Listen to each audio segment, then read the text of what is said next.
To be honest, I forgot about him. I forgot all about him, or I would have mentioned him in the cage. You know what I mean? I don't call him hand sanitizer boy anymore. He's now El Chorizo. But as I say, I literally forgot all about him. That's how relevant he is. I'm ranked higher than he is at lightweight. So, you know, I'd love to welcome him to 155. But apparently he's sitting out and waiting for the title shot.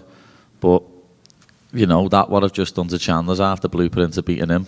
He's even more of a midget than Chandler is. Like, I'll do the exact same thing to Ilya than what I've done to Chandler. But as I say, anyone can get it. All the names I mentioned. And even McGregor putting money on Chandler to win, lad. Like, the Irish Scouse connection, lad, he's meant to back me. And he never. So, if he wants it, he'll get muftied as well. That surprised you? Yeah, I didn't think he'd go against me. Like, to be honest, I thought he'd back me, lad.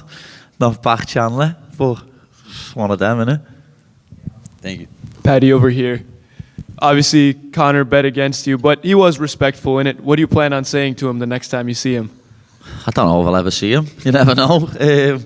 I'll say to him, what happened there, lad? Fucking hell. The Irish Scouse connection, you meant to back me, but you went for the yank instead.